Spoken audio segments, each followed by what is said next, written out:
happen in a game. An ankle tweak, a knee might go in the wrong direction where you're going to have to sit out. You strain something, a hamstring, you're trying to leg out a triple. How impressive is it to start in 127 straight Division I softball games? I mean, I think it's impressive, but there's also that side of where just being a competitor and you want to play every single game. You kind of go back to that time when you're 7 years old, and if you had to come out or not be able to play, you weren't probably happy about it, So we want all of our players to feel that way, and it's kind of funny, every time I see whether it's our pitcher and kind of working their arm or their elbow or something, or one of our positional players, I'm like, hey, you okay? What's wrong? How's your arm? You okay? I'm fine. So, don't yeah, talk exactly, to me. exactly. Don't look at me sideways. I'm good. So they probably hear enough of me, but I do watch out for that stuff, and we try to take care of them, and our training staff does a great job, and our strength staff does a phenomenal job, and but it is something we watch and try to take care of. How much did it help recruiting when they upgraded the weight room like they did? Yeah, I mean, it was good. Anytime you have facility upgrades and improvements, that goes a long way in this day and age, and especially with young athletes nowadays. Let's face it, everybody's getting an education, and that's part of the package. But, now it's the, supplemental stuff, and what do you have in the way of scheduling or facilities or, your field or whatever the case may be. So that's a big part of it, and anytime there's improvement going on within your campus or on the athletics side of it, that's good stuff and stuff that we try to sell to recruits. So they installed all the artificial turf around your softball complex there. How much has that helped you during times of bad weather where you can actually get outside when you can't be on your field because maybe it's too muddy or you've got the tarp on the field, or has that affected your program at all with the turf? We've occasionally used it, but we go on the football field. Okay. Yeah, we use the turf on the football field, so we can get on there pretty much any time we want with no problems or issues. And, again, that's a big part, especially being right outside our indoor hitting facility there in their team room and our offices. It's just a little bit more convenient to get outside there on the football field. All right, so the tournament this weekend in St. Louis is going to be almost the end of non-conference play for you. Conference play is going to start. You've got the tournament after the Thursday game with Missouri State. The following Wednesday, SIU Carbondale comes in, and then conference play, and it's going to start in Nashville, where you'll play both Tennessee State and Belmont. And right now, Belmont has a team earned run average, coach, of 254. You're second at 330. They're really pitching it. Yeah, and they've got a really good pitcher there, and she's I think a junior, maybe senior, so she's kind of developed and come along as well, and she's going to be a tough one for sure, and start conference play at home, and like we were talking earlier, it's a new chapter for them as well, and they're going to want to get off to a good start, so we certainly got our hands are going to be tied there, I guess, a little bit, our work cut out for us. But, we're going to go in and fight and battle, and that's the other good thing about being on the road all this time. That won't affect us. And, as long as we stick to our game plan and make adjustments throughout the game, I feel like our team will persevere. Red Hawks softball coach Mark Redburn is joining us here on the Sports Huddle a little bit later on the Coaches Show. And Rachel Anderson and Ashley Ellis going to join us coming up in just a few minutes. The way that your schedule lays out, as we mentioned, you play your first 4 conference games on the road before Morehead State comes in. You've got a long homestand where you've got Morehead State and Eastern Kentucky. How about the way the schedule lays out? You do get Austin Peay at home, but Jacksonville State, that's going to be a road series, and those are going to be the final 2 regular season games of the year for you. Yeah, and that comes up at the end, and Tennessee Tech is part of that weekend also, and they've got a good young pitcher in there, and they're putting together some success, but that might be a huge weekend because might be for all the marbles. Well, that last weekend, the way that sets up, that potentially has a lot of drama. I know when the tornado hit in Jacksonville, it did some damage to their softball complex. What have you heard? I mean, are they back and going? Because it took them a long time to repair the gym, and it's totally not back to 100%. I don't think that's going to happen for probably another year. They are playing basketball games there, but I know their softball complex took some damage. Yeah, it did. And, for the most part of last year, they played there where we play our conference tournament in Oxford. And, so it's kind of a home field a little bit, I think, for them. But, you still got to go out and play the games. And, they're going to be back at their place, this year for the most part with everything kind of repaired and enhanced and everything. But, that's okay. We always say in our program, we fear no one, and we play anyone, anywhere, anytime. And that's been our mindset. And we just go out and play the game and compete against the game, and that's how we approach it. All right, so the softball tournament down at Chocolaco, the baseball tournament's been down there the last couple of years. It's no longer there.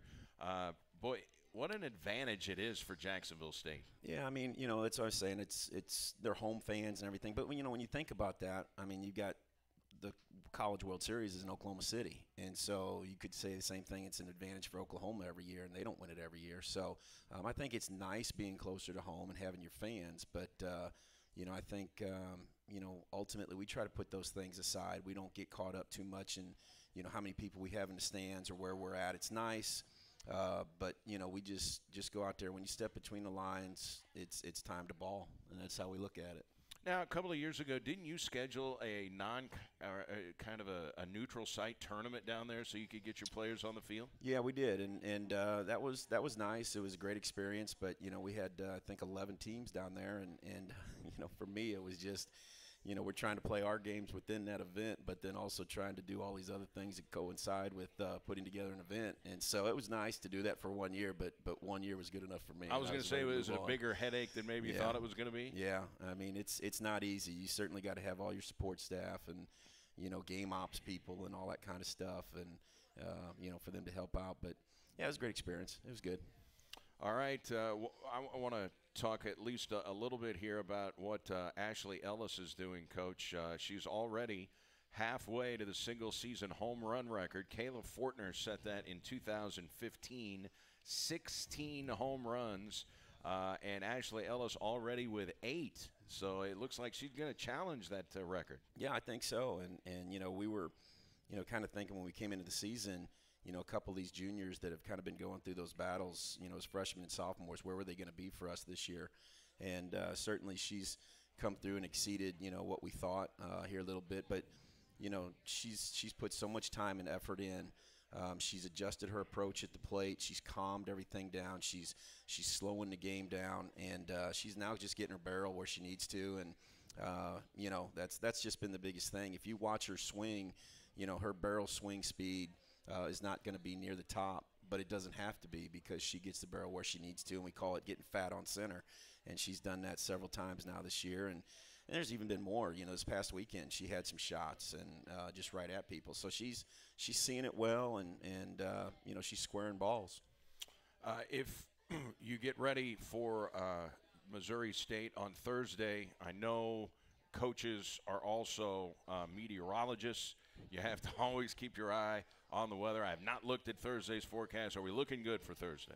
I haven't looked at it either. Okay. To be honest with you, because, I hate to even look at that. In my mind, I'm thinking, okay, we got Most State on Thursday. And, we've talked about it briefly, but, usually my assistant coach, Coach Jones, she handles all that weather stuff for us, and she keeps me updated. But, no, we just we anticipate we're going to play, and based on what I kind of heard, I think it's supposed to be fine. All right, an opportunity also to give a shout-out to some of your assistant coaches. Yeah, and Coach Jones, Kristen Jones, she's in her 4th year here with us and does a phenomenal job and, handles, so many things from the office standpoint as well as on the field. And then, our new coach, Bill Graham, came in, Division II head coach, and, provided a lot of information and given some, that experience, that we're looking for as well. And so I'm appreciative for that. His family's still back there in Erie, Pennsylvania. And so, I know a little bit about that from my past. And when you're not with your family and your kids, it's hard. And so, I certainly appreciate that as well. Also, when you have the luxury of having a former head coach, someone that ran a program, to add to your staff, How big is that? Yeah, it's huge, especially at our mid-major level, because they give you insight onto things in the game or in practices or whatever that maybe I'm not thinking about, because, we get so zeroed in or locked in. And so, we have a plan, before the game we talk and throughout the game as things have changed. But, yeah, I rely on them, and sometimes maybe it's not as easy to get through to me in the game, but they still try, and we talk about different things. But no, it's just huge. That's why they're there, to be thinking like head coaches. I always talk to them about, if you were the head coach, what would you be doing, or what do we need to be doing? So we try to give them that mindset. What sports did you play growing up? I was a three-sport. I was baseball, football, basketball, and played all three in high school, played a little junior college baseball, and but I was a gym rat growing up, and I was in the gym all the time shooting baskets, and, I really thought I was going to be a college basketball coach, to be honest with you, because when I graduated and started teaching at the high school and everything, I mean, I was working Roy Williams camps at Kansas and Charlie Spoonar at SLU and Mark Edwards up at Wash U, and I really thought that was the direction I was going to go, and my athletic director came to me and said, hey, we need somebody to coach the freshman softball team, and in Missouri they play in the fall. And I said, okay. So that's really kind of how I got my start over 20 years ago, and gave up the coaching baseball and the basketball, and just because I absolutely fell in love with how this game is played. It's very similar to baseball, but yet it's very fast-paced, and we have other elements of being short game. And like this past weekend, I think one of the different things that helped us against Maine was, we put down probably 4 or 5 bunts. We went first to third. So it's just a fast-paced, exciting, but we still have those elements like I was talking about, of moving runners, hitting behind runners, and all those kinds of things. So we play it with a baseball style, but it's a fast-paced game, and that's what I fell in love with. How long into your coaching of the freshman softball team did you know, oh no, this is what I want to do? Probably, like I said, probably 3 years, because after 3 years I gave up coaching boys freshman baseball in the spring. Because the spring weather and backups and delays, and then you had to kind of fight with the JV and the varsity when you were going to get to hit in the one batting cage in the gym, and so like I said, it was a no-brainer for me, and it took a few years there to kind of pick up on some of those concepts that were a little bit different, but the game now, the swing is the same, your middles are the same, your relays. I mean, it's very much the same. How did you learn about the pitching aspect of softball? Because obviously it's not a natural motion to throw a baseball. It is a natural motion for a pitcher to throw underhand. I mean, if you've never been exposed to women's fast-pitch softball, how did you learn the mechanics and be able to coach pitchers? Well, I had, like I said, I was a pitcher, and so from the standpoint of how we set hitters up, looking for holes in their swings, that kind of thing, hitting counts, pitch counts, all that kind of stuff, I was very much familiar with. But it wasn't until I got to Mizzou as an assistant and getting there and working, or being in charge of pitchers and catchers and the recruiting coordinator, it was just Doug Gillis, who played on the men's USA national fast pitch team, was a great friend of Coach Aaron Earlywine, and so he would be in town quite a bit. And so, we'd go through some workouts and some different things, and just kind of watching him in camps and things like that, and then just, talking to him and him sharing all that information with me. Once we got to the mechanical side of it, that was those 3 years. I mean, obviously we went to the World Series in '09 and all that, but won a Big 12 championship. But the greatest part of that was getting to hear from Doug Gillis, and who's now at Virginia Tech as an assistant, but getting to hear it from his side because he pitched for the men's USA national team. So that was tremendously huge, and probably was that big piece there that I was needing. I was going to say, it seems like a lot of other mechanics are going to be very similar to what you already knew. The pitching aspect, totally different. Yeah, exactly. And so those are, huge pieces, and understanding that. And then, it's just like anything else, though. You're going to be presented with things in life that maybe you're not clear on or sure about. But if you want to be good at it, you better go find out what you got to do and what you got to know. And then you got to work at it. And that's, it's just what we tell our players every single day. It's easy to get caught up in the things you do well already. but teams are going to find your holes. They're going to find your weaknesses, and you better get better at those things. And so, that's probably still to this day one of the faults that I have as a coach is I always dwell a little bit more on the negative and what we're not doing well, and probably not praising enough of what we're doing really good. And it's just natural, as a coach, you're wanting to be as good as you can possibly be in all phases. And so, after all these years of coaching, that's one of those things I still always try to work on. Redhawks are 17-7. They just went 5-0 at the Jayhawk Classic over the weekend. They won 33 games last year, and they are certainly trying to top that and make a run at an OVC championship. When you set goals before the season, I know everybody's got different goals. Do you, with your coaching staff and your players, say, hey, our goal is to win the Ohio Valley Conference Championship? Not really. I mean, we always talk about, even in the classroom, be better than you were before, a previous semester, previous year. And so we know there's going to be some slips and things here and there, but we're always trying to be moving in an upward direction. I think the word they use now is trending. So they use that word a lot. Yeah, yes. So we want to be trending upwards, and that's just what we try to do. But again, we have those goals. We think we can be there at the top, but again, you got to go out and earn it and work for it. And so that's what we do every year. Since you started as an assistant at Missouri, when you're involved in Division I softball, how much has the game changed? How much have the athletes changed, or has the game changed much, or have the athletes changed much? It's the number one sport, I think, right now, according to the NCAA numbers with female athletics, are pretty close to it. And it's a tremendous sport, viewed. ESPN carried every single one of the regional games, and they're not going to spend that money to do that unless something's going right with the sport.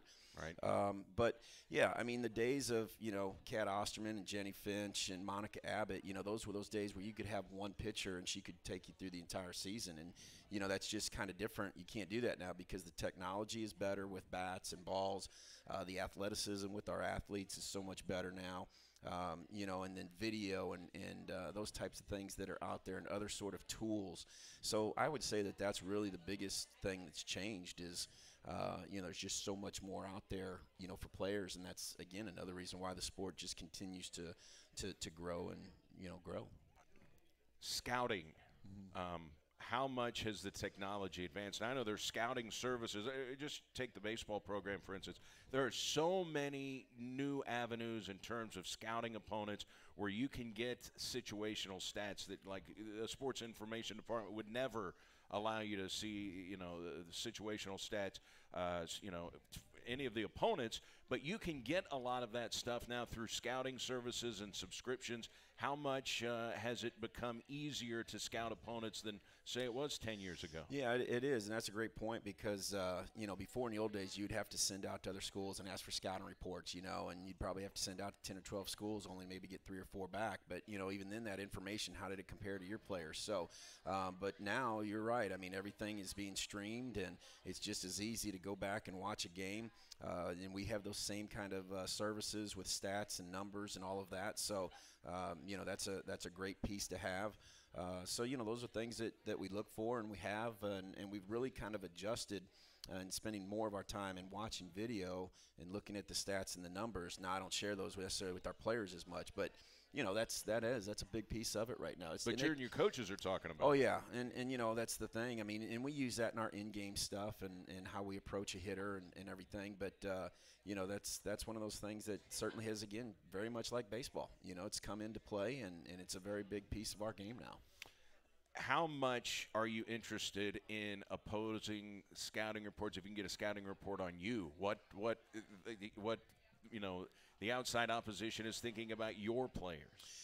Yeah, I mean, one time I used to think that. I used to, wonder what, how teams prepare for us. But I just kind of felt like that was wasted time and energy. Gotcha. All we can really do is just still focus on us and what we do and what our strengths are. And I think each and every year you do adjust that a little bit. We like to be a little bit balanced with power and speed and so on and so forth. But, there's times where maybe a player just hasn't quite developed or you lost a player to an injury or whatever, and so you've got to adjust your style of play. So, we just really always try to focus on, what makes us go. All right, as we get ready to talk to Rachel and Ashley here, players, and you've got a bunch of, I don't know if it's not the whole team, but you've got a big portion of the team here today. Yeah. You got any good stories about Rachel Anderson or Ashley Ellis?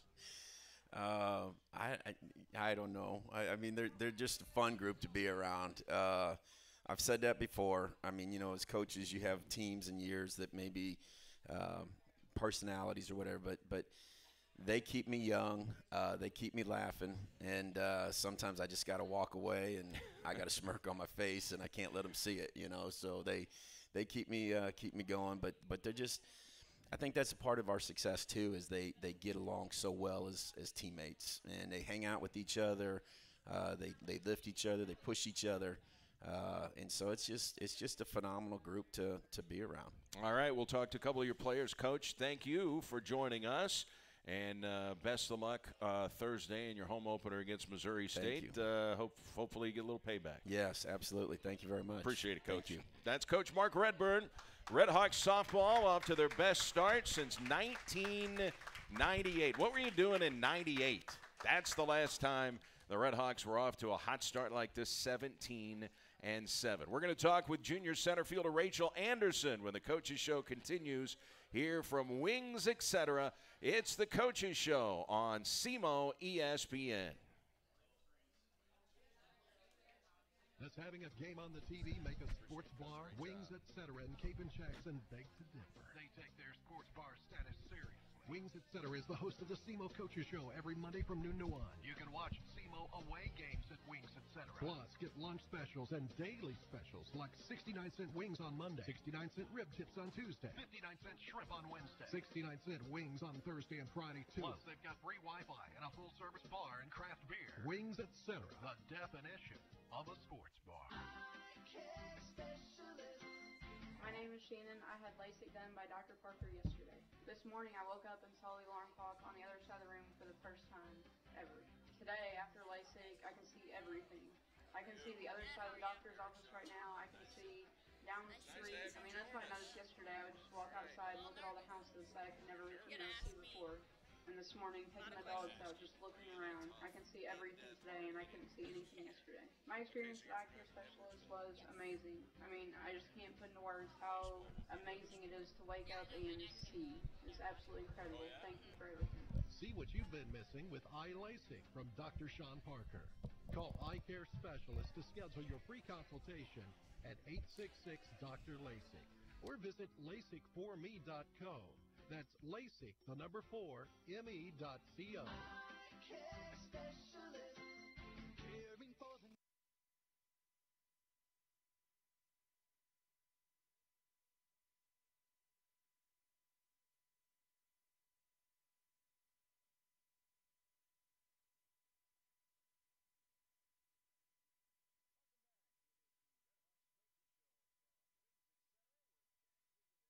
Turnout. A lot of the softball players are here, so we thank them for coming out. Thanks to Coach Mark Redburn for joining us in the first segment. And now we get to talk to a couple of the Redhawks stars. And we're going to start it off with Rachel Anderson, who is the Redhawks junior center fielder. And we were talking about this blazing speed that you possess, going for the school triples record. Were you always the fastest kid in your class? Maybe in high school, but now I have like a lot of teammates that are fast, like Mick, we have Brooke, we have Claudia. We literally have every speed, and a big part of that is our strength and conditioning coach. He's been every single Monday, Wednesday, Friday. We did jumps, we did sprints, and that's a big part of our speed and on our team. So yeah. So one of those scenarios where sometimes you have heard people say over the years, either you've got speed or you don't. You can get faster, can't you? Oh, yeah, absolutely. We have many players on our team from especially freshman year to now junior year of maybe put like 2 seconds or a second off of their home to first time. So it's honestly really cool to see. You are listed at 5'3" on the roster. How accurate is that assessment? I want to say I'm like 5'3.5". Okay, they're shorting you a half inch then. Yeah. I mean, a lot of times you can round up. Now Jeff Hansa could round that up to 5'4". 5'5". 5'5". Yeah. Okay. Well, we just wanted to double check this. Now, you grew up in Edwardsville, Illinois. What was that like? I loved it, honestly. I had a great time in high school with my high school coaches, Coach Blade and Coach Farley. Shout out to them. But, yeah, same old, same old. 18 home runs at Edwardsville High School. Oh, yeah. I did not know that. I'm sorry. I was looking at Rachel. You did not hit 18 home runs. Yeah. How many? But when Rachel gets up here, she No, knows Ashley, how many I'm high school, Rachel. how many home runs she hit in her career. Were you known more as? What was your reputation in high school as a softball player? Just getting on base, like whether it was a walk, get hits, or hit gap shots. I never was a power hitter. I hit my first home run actually sophomore year of high school, and I don't know if that was a fluke or not, but I really have just been an extra base hit kind of player. All right, let's talk about the triples record. Did you know about it? Do you know that you're closing in on the school record? I knew I was pretty close. I didn't know how close I was coming into it. Really, my mechanism, if I see I hit a gap shot from my first step out of that box, I'm thinking 3, unless coach stops me. But until coach stops me, I'm going 3 all the way. So that's just the way I think when I'm up to bat. Now, the bunt is such a big part of the game of softball. How do you rate yourself as a bunter? Well, I didn't do very hot this weekend with bunting, but I really like bunting after maybe a couple hits just to keep the defense on their toes. I really like how that's kind of a aspect of my game too, just to get on. 33 wins a year ago, and you guys already have 17. Do you feel like this year's team is maybe better than last year's team? Oh, absolutely. Our team chemistry, don't get me wrong, was really great last year, but this year it's phenomenal. From number 1, Peyton Pierce, to 27, Anna, we literally clash together. We work well together. We compete every pitch. It's just overall been really, really fun so far. You were the Ohio Valley Conference Freshman of the Year in 2017. How big of a transition was it to go from high school softball to Division I softball? Obviously, you made the transition well, being the top freshman in the conference, but how big of a jump is it? It's a pretty big jump, I have to say, but a lot of it has to do with what select ball team I was on. I played for St. Louis Chaos, Evan Beatty, and Mike Weiss. And just that kind of transition, I can't say it was the same because it's totally different from play to play, but from high school to college, it's a huge jump. But I have to give kudos to the St. Louis Chaos program and all the tournaments we've played and stuff like that. So that was an easier transition, I have to say. Tell us about your transition and working with Helga. I'll be honest, our first practice, I don't think I touched the ball, just swinging at it. We all just try to at least bunt it first round, but I have to give a shout out to it because after our first tournament, we were all like, all right, Helga does work. She does help us with the inside, outside, rise balls. She's wicked, I'll tell you that, but it helps, so I'll keep doing it. So is this something that you actually look forward to or just something that you have to do? I mean, it's on every practice, so I can't say no to it. I can't back down. So it's honestly fun to challenge yourself. And once you hit that solid ball off that pitching machine, it's like, haha, I did it, But it's fun. All right. You talked about some of the speed that is on this team. Who wins a foot race if you lined up the 4 fastest players and it is a straight foot race, a 100-yard dash? Who wins that race? I'm going to say Mick. I might be a step behind her. I don't know. We really have to race. But it'd be a close race between, I think, Mick and I. But, I mean, we still have Claudia. We still have Brooke. Like, they're going to be right there, too. Okay, so it's going to be a close race is what you're saying. Oh, and shout out to Sarah. All right. Any more shout-outs while we're Shout out for my roommates for all coming and supporting. Not only me and Ashley, but you want to say names, or you just the random okay, roommates? Ashley, Parker, Claudia, Sarah, Mick, and the gymnastics team. Shout out to y'all. So. Okay, social media. Are you on social media? Yeah. Okay. let's hear where we can find you. Maybe we'll get you some followers. Oh, follow me on Twitter, Randerson_03. Randerson _03. Yep. Okay. Randerson _03. Rachel Anderson, the center fielder for the Red Hawks. How bad was it, the 6 a.m. workouts after the loss to Missouri State? All right, I got a funny story with that. Okay. We want to hear it. So 6 a.m., so we all set our alarms for 5:15, right? We get there, and I'm a talker. I cheer probably every pitch just to keep not only myself engaged, but know that, like, my left fielder, right fielder, infield knows how many outs there are, knows that I'm cheering for them, got their back. So we're wearing black. Every color we wear, we're like, yeah, black, or yeah, red, yeah, gray. So me, in the middle of a 6 a.m., coach is kind of on his toes, I don't know. And I just yell, yeah, black, keep working.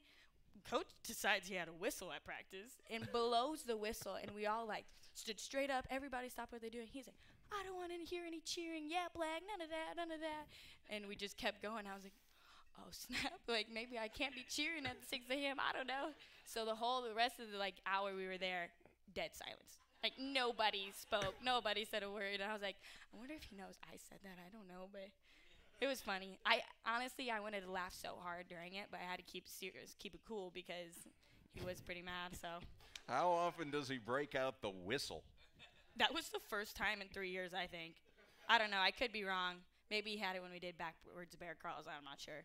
But so you know it's serious if he is bringing a whistle to practice. Oh, absolutely. And another thing is it was like 5 degrees out, and we were supposed to run in the morning, right? So I'm in a leggings, sweatpants, fuzzy flamingo socks, Under Armour, earmuffs, gloves, everything. And it was like, nope, we're running inside. Doesn't give us time to take any layers off. Boy, I was sweating so much. Like, it was so funny. And then I wanted to take my sweatpants off. But like I said, I had fuzzy flamingo socks on. So, like, I didn't want to – I already got yelled at for cheering. I'm not going to yelled at for having fuzzy socks on. You were in a tricky spot. Yeah. I was sweating. I was – he got me. He got me good. Rachel Anderson. You can follow her again on Twitter, Randerson _03. I'll let you know if I get followers. All right. Good luck Thursday against Missouri State. Thank All right. Thanks to Rachel Anderson for joining us. We are going to talk with Ashley Ellis when we come back. The home run star for the Red Hawks going to join us after this timeout. It's the Red Hawks Coaches Show from Wings in Jackson on SEMO ESPN. Annual Lions Club Pancake Day, March 13th from 7 a.m. to 7 p.m. at the AC Brazzi Arena in Cave. And it's only $5 for a stack of delicious pancakes, plus a little extra for the side of sausage. The Lions Club of Cape Girardeau does so much for the community, and you can help them continue their mission. Last year, they contributed $4,000 for a local child's eye surgery and e-sight glasses. They've made huge donations for projects like Malena's Magical Playland, and they give to the Missouri Lions Eye Research Foundation and Lions International. All it takes is you enjoying a stack of fluffy pancakes to help so many in our area and beyond. So bring the kids, the family, everybody from the office to the 81st Lions Club Pancake Day at the AC Brazzi Arena in Cape, March 13th from 7 to 7. The longest running Lions Club Pancake Day in the U.S. This is Mike Greenberg for the best in local sports talk and play-by-play.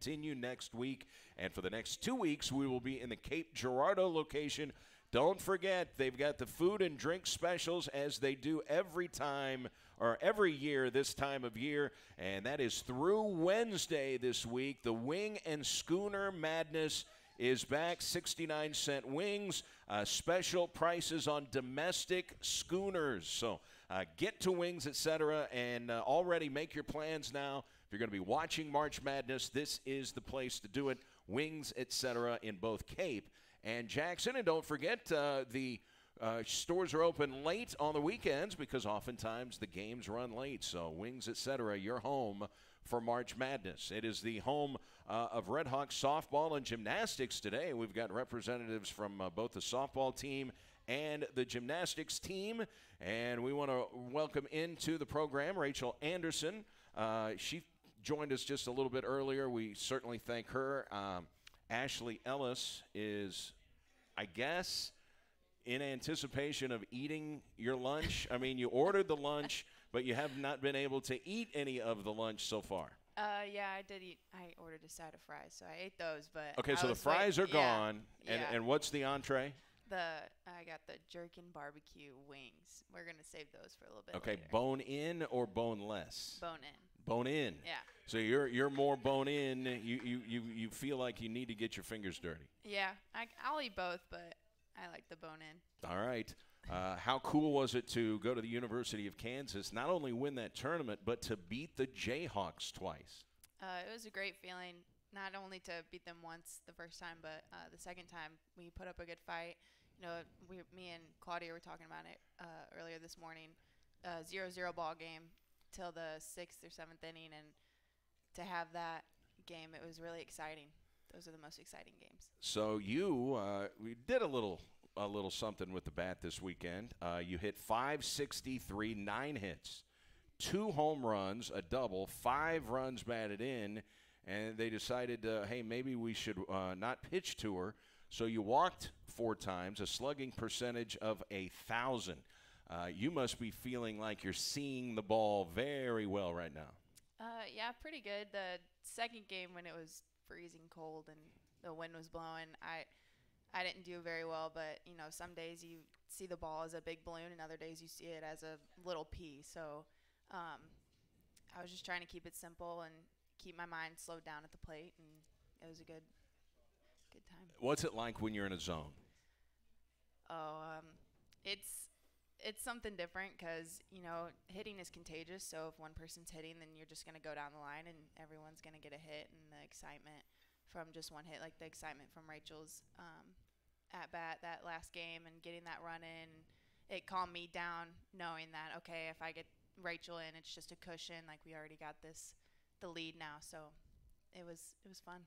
Have you always been the biggest slugger on any team that you played on? Were you always a power hitter, or did you develop into a power hitter? I've always been a bigger girl, so I've never been that quick. So power hitting has been my goal my whole life. 8 home runs already. I know it's all about the team, and everyone wants to talk about the team, and that's great. But individual things are pretty cool as well. Would you like to get that home run record? Yeah, I think it would be really cool. It would be a good achievement. But I'm just trying to put the bat on the ball if I hit it hard. And, you know, my dad's always told me hit hard line drives and the home runs will come. So that's what I'm trying to do. How old were you when you played softball for the first time? Did you just start with T-ball? I think so. I was pretty young. I've played 4 sports my whole life until 8th grade. So.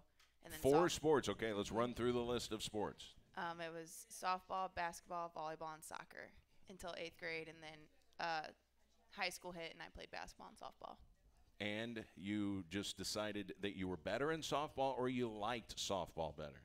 I was better in softball, so but I liked it too. But the excitement in basketball is it's just a different atmosphere. But I was a lot better in softball than I was basketball. How much? We talked a little earlier with Rachel. How much better do you think this year's team is maybe than last year's team, where you guys have progressed? I think we've progressed a lot off the field. Our camaraderie together and us getting along. We're all sisters, you know. We have our little sisters this year, so like the juniors and seniors have freshmen or sophomore little sister, and we just look out for each other, and I think it starts off the field, being a good team and having good team chemistry. So you are from Arnold. What's that, about an hour and 15 hour and 20 minutes? How far is Arnold from Cape? It's about an hour and 20 minutes. On a good day, you can make it in like an hour 10. So pretty cool that then your family can, well, yeah, if you're going to speed, Right. you can make it in an hour 10. Right. How cool is it that your family can come and see you because you're pretty close to home? Oh, it's awesome. That was one of the reasons I chose SEMO, is because it is close enough to home where I can go home in a day, or it's far enough away that my parents won't come down here all the time. But just far enough, right? Yeah. All right, give us your best Coach Redburn story. Oh, it was probably that doesn't involve a whistle. Oh, okay. Yeah. I think it was last year. He has a snap every year. And we already went through this one with the 6 a.m.s. And last year, or I think it was last year, we did 13 backwards bear crawls or something up a hill. And he said, all right, backwards bear crawls. And we all, like, I don't know what we did, but we faced forward up the hill. And he goes, no, your head's down the hill. And we were like, oh, man. Rachel Anderson, she's quick and small, and she's getting up the hill real fast. And there's me over here, like, using all my might, trying to get up this hill. And Coach Redbird's just sitting there at the top looking at us, just staring. And I was like, oh, man. I gave everybody a really long break for that one, though, because I could not get up that hill.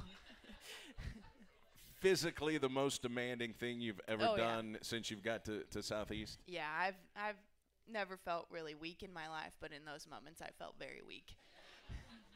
All right, your favorite thing about this year's club? I think it's the team. I think it's the freshmen that have come in. They're really fun. They're hardworking. The sophomores last year, we've gotten closer with them, and obviously the juniors. We have a big group of juniors that we've been together for 3 years now. We know each other pretty well, and then the seniors are a great group to look up to, and we're really close with them. And I think just the team chemistry, and like I said before, we're all like sisters, so we're a big family, and I think that's probably the best part. Who is the funniest individual on the team? And if there are a couple that are tied for first, that's all right too. I don't know. Me and Rachel always have a good time. We're always laughing 24/7. But I think Anna, she's a freshman. What's her last name? Anna Griffin. Okay. She's number 27. She can just have a group of people laughing for 10, 15 minutes, and she just gets on a roll. And man, your gut's hurting. You're laughing so hard. But how good is that in the dugout, though? I mean, you want to keep things light in the dugout, right? Oh, yeah. You got to have fun, if you're on the field, and the seriousness that you have to have on the field. And then when you get in the dugout, you kind of loosen up a little bit. You're cheering for your team. And Anna's always the one, you can hear her. She's the loudest in the dugout, and it's great. Ashley Ellis, our guest here on the Coaches Show. We talked a few minutes ago with Rachel. She told us about social media. Are you on social media? That's probably a dumb question, right? Yeah, I'm on social media. All right, well, where can we find you on social media? You can find me on Twitter, AE397. AE397. Yeah. Okay, what's the significance of 397? 3 was my number growing up in every sport from when I was little to high school, and then 97 was when I was born. There it is. All right, AE397. And we certainly wish you the best of luck the rest of the season, and good luck against Missouri State. We would hate for you to lose to Missouri State and have to do backward bear crawls the very next day. That's no good. I would hope we don't have. I hope we never have to do that again. But who knows? Sometimes we need a little push, and Coach definitely gives that to us. But thanks for joining us, and enjoy your jerkin barbecue. It's waiting for you back at the table. Thank you. All right. Thanks. Ashley Ellis joining us, and that's going to do it here from Wings Etc. in Jackson. Thanks to Mike Rennick and Dean Field for the engineering work on site. Thanks to Coach Mark Redburn. Thanks also to Rachel Anderson and, of course, Ashley Ellis. Don't forget, the Redhawks are going to be playing Thursday against Missouri State. What time is that game?